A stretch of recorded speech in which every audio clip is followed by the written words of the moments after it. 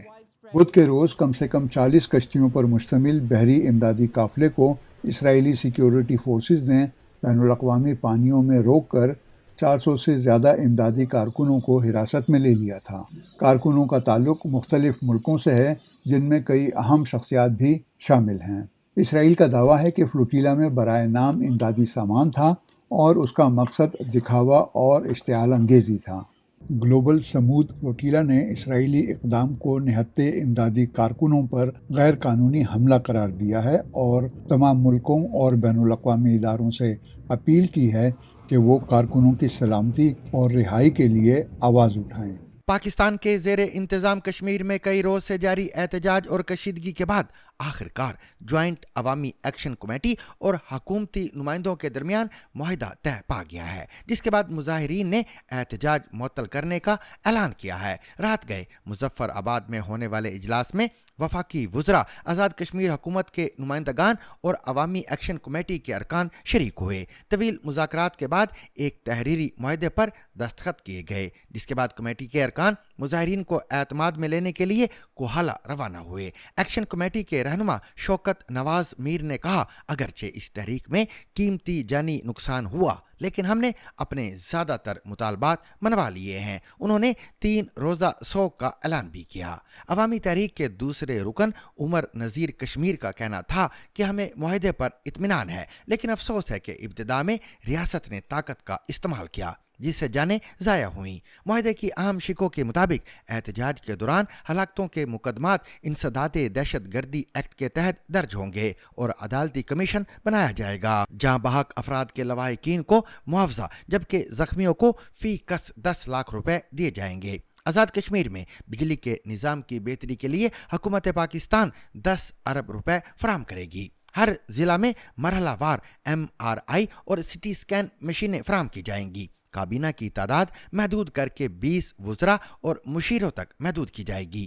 میرپور میں بین الاقوامی معیار کا ہوائی اڈہ قائم کیا جائے گا۔ پانی، تعلیم، صحت اور انفراسٹرکچر سے متعلق متعدد مطالبات بھی تسلیم کیے گئے ہیں۔ تاہم معاہدے کے باوجود آزاد کشمیر میں موبائل اور انٹرنیٹ سروس تاحال معطل ہے، جبکہ سڑکوں پر ٹریفک بھی نہ ہونے کے برابر ہے۔ عوامی ایکشن کمیٹی نے کہا کہ یہ کامیابی عوام کے اتحاد کی بدولت ممکن ہوئی ہے۔ تحریک لبیک پاکستان یعنی TLP نے 10 اکتوبر کو راولپنڈی کے علاقے فیض آباد سے اسلام آباد میں واقع امریکی سفارت خانے تک لبیک یا اقصی مارچ کا اعلان کیا ہے۔ جمعے کو ایک بیان میں TLP کے ترجمان کا کہنا تھا کہ 10 اکتوبر کو لبیک یا اقصی ملین مارچ فیض آباد راولپنڈی سے شروع ہو کر امریکی سفارت خانے پر اختتام پذیر ہوگا۔ بیان میں مزید کہا گیا کہ اس مارچ کی قیادت جماعت کے سربراہ سعد حسین رضوی کریں گے۔ جماعت کے ترجمان کے مطابق مارچ کا مقصد غزہ کے مظلوم فلسطینی بھائیوں سے اظہار یکجہتی کرنا ہے۔ خیال رہے کہ گزشتہ برس جولائی میں بھی TLP نے راولپنڈی اور اسلام آباد کے سنگم پر موجود فیض آباد پر تقریباً 1 ہفتے تک دھرنا دیا تھا۔ یہ دھرنا اس وقت ختم ہوا تھا جب حکومت نے TLP کے ساتھ غزہ کے لوگوں کے لیے امدادی سرگرمیاں بڑھانے کا معاہدہ کیا تھا۔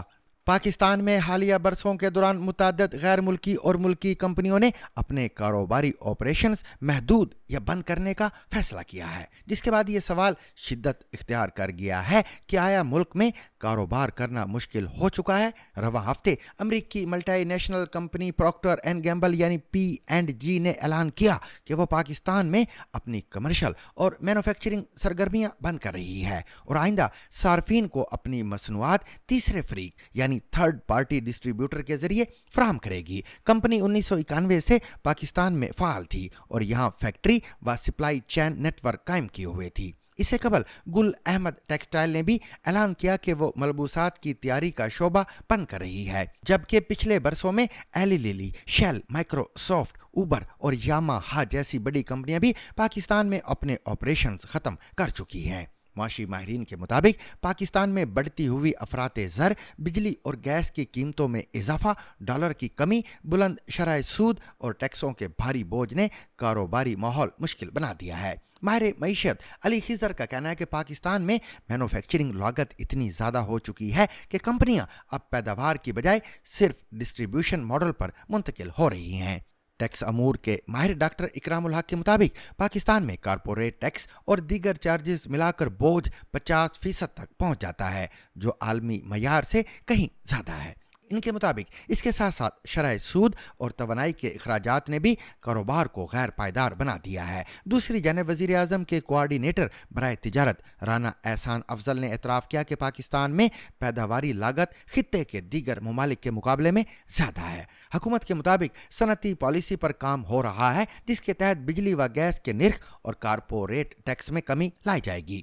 معاشی تجزیہ کاروں کے مطابق غیر ملکی کمپنیوں کے انخلاء کی وجوہات میں صرف مقامی مسائل شامل نہیں، بلکہ ان کی عالمی کاروباری حکمت عملی، مقامی کمپنیوں سے سخت مقابلہ اور پاکستان سے ڈالر کی صورت میں منافع باہر لے جانے کی مشکلات بھی شامل ہیں۔ اگرچہ حکومت کا دعویٰ ہے کہ معاشی اشاریے بہتری کی طرف جا رہے ہیں، مگر پراکٹر اینڈ گیمبل اور گل احمد جیسے بڑے برانڈز کے انخلاء نے اس بحث کو مزید گہرا کر دیا ہے۔ سامعین، 34 سالہ رابرٹ اینڈریوز جونیئر بظاہر ایک عام انسان لگتے تھے جو اپنی بیوی اور بچوں کے ساتھ ایک سادہ اور پرسکون زندگی گزار رہے تھے، لیکن حقیقت اس وقت کھل کر سامنے آئی جب پولیس کو ایک ڈرگ ڈیلر کے موبائل فون سے اینڈریوز جونیئر کا واٹس ایپ پیغام ملا۔ اس ایک سراغ نے نہ صرف اینڈریوز کی اصل شناخت بے نقاب کر دی، بلکہ عوام کے ذہنوں میں ان کے بارے میں برسوں سے قائم تصور کو بھی بدل کر رکھ دیا۔ تحقیقات کے دوران معلوم ہوا کہ وہ کروڑوں ڈالر مالیت کے ڈرگ مافیا کے سرغنہ ہیں، جو بڑے پیمانے پر کوکین اور ہیروئن کی فروخت کے نیٹ ورک کو کنٹرول کر رہے تھے۔ اینڈریوز جونیئر کی یہ چونکا دینے والی کہانی، جس میں ایک سادہ خاندانی آدمی کی ظاہری زندگی کے پیچھے چھپی بھیانک حقیقت سامنے آتی ہے، آج کے BBC ریڈز میں پیش کر رہی ہیں خدیجہ عارف۔ پولیس نے جب اپنی تفتیش شروع کی تو ایک دن خفیہ پولیس کے کیمروں میں رابرٹ اینڈریوز دن کی روشنی میں ایک سپر مارکیٹ میں تقریباً 1 لاکھ پاؤنڈ کی مالیت کی منشیات سے بھرے بیگز کسی کو حوالے کرتے ہوئے دیکھے گئے۔ ایک خفیہ پولیس افسر نے BBC کو بتایا کہ دیکھنے میں وہ بالکل عام سے کوئی شخص لگتے تھے جو ہمیشہ اپنے کام والے کپڑے پہنے رہتے تھے، ایک عام سے گھر میں اپنے بچوں اور بیوی کے ساتھ رہتے تھے، یہاں تک کہ ان کے پاس کوئی اچھی گاڑی تک نہیں تھی۔ تفتیش کاروں کو رابرٹ اینڈریوز پر شک تو اسی وقت ہو گیا تھا جب ایک بڑے ڈرگ ڈیلر جن کا نام کیری ایونز تھا، ان کے موبائل پر ان کے واٹس ایپ میسیج دیکھے گئے۔ ایونز کی گرفتاری کے بعد تفتیش کاروں کو پتہ چلا کہ ایونز منشیات کی خرید و فروخت اور پیمنٹس کا انتظام کرنے کے لیے ہمیشہ ایک نمبر پر پیغام بھیجتے تھے، اور وہ نمبر تھا نیو پورٹ میں رہنے والے رابرٹ اینڈریوز جونیئر کا۔ ایونز کو گزشتہ برس 14 سال اور 5 ماہ کی قید کی سزا ہوئی، اور اس کے بعد رابرٹ اینڈریوز کا نمبر تھا۔ پولیس افسر ایئن بارتھولومیو کا کہنا تھا کہ کبھی کبھی گرفتاری کے لیے بہت زیادہ انفارمیشن کی ضرورت نہیں ہوتی، ایک چھوٹی سی انفارمیشن یا ٹپ آف اپنا کام کر دیتی ہے۔ واٹس ایپ پیغامات سے پولیس نے یہ تعین کر لیا تھا کہ اینڈریوز ایک ہائی لیول ڈیلر ہے اور پولیس کو انہیں گرفتار کرنے کے لیے مربوط حکمت عملی کی ضرورت ہوگی، کیونکہ انہیں پکڑنا اتنا آسان نہیں ہوگا۔ اینڈریوز جونیئر کی مزید نگرانی کے بعد یہ انکشاف ہوا کہ ان کا ایک بڑا خفیہ نیٹ ورک ہے۔ خفیہ اہلکاروں نے ان کی گرفتاری کے لیے برطانیہ کے مصروف M4 موٹر وے کے قریب ایک ویران علاقے میں ان کا پیچھا کیا، جہاں منشیات کے متعدد لین دین یا ایکسچینجز کیمروں میں قید کیے گئے۔ خفیہ پولیس کے افسر کا کہنا تھا کہ ہم نے دیکھا کہ اس علاقے میں جرائم کی بہت سی سرگرمیاں ہو رہی تھیں۔ اسی طرح کی خرید و فروخت کے دوران ٹیکسی ڈرائیور محمد یامین کو بھی گرفتار کیا گیا۔ پولیس نے ان کو اینڈریوز سے 2 کلو ہائی پیورٹی کوکین لے کر جاتے ہوئے پکڑا تھا، جس کی اسٹریٹ ویلیو تقریباً 2 لاکھ پاؤنڈ تھی۔ یامین کو اس جرم کے لیے 6.5 سال قید کی سزا ہوئی۔ اینڈریوز جونیئر کے سرویلنس کرنے پر یہ بات سامنے آئی کہ وہ اپنے سپلائر کو رقم پہنچانے کے لیے ٹوکنز کا استعمال کرتے تھے۔ ایک موقع پر یہ بھی دیکھا گیا کہ ایک شخص نے انہیں ان کی گاڑی میں بیٹھ کر 5 پاؤنڈ کا نوٹ دیا، جسے اینڈریوز نے بڑے غور سے چیک کیا۔ وہ اس شخص کو جانتے نہیں تھے، تاہم انہیں معلوم تھا کہ لندن سے ایک کیش رنر ان سے وہ رقم لینے آنے والا ہے جو ان کو ایک سپلائر کو دینی تھی۔ نوٹ پر موجود منفرد سیریل نمبر ہی وہ شناختی نشان تھا جس کے ذریعے اینڈریوز جونیئر کو یقین ہو گیا تھا کہ وہ رقم صحیح شخص کے حوالے کر رہے ہیں۔ بعد میں کیش رنر کا بیگ قبضے میں لیا گیا جس میں سے 1,09,000 پاؤنڈ برآمد ہوئے۔ انویسٹیگیشن کے دوران اینڈریوز جونیئر کے فون سے شواہد ملے کہ وہ اپنے سپلائر کو باقاعدگی سے اسی طرح کی بڑی ادائیگیاں کرتے رہے تھے۔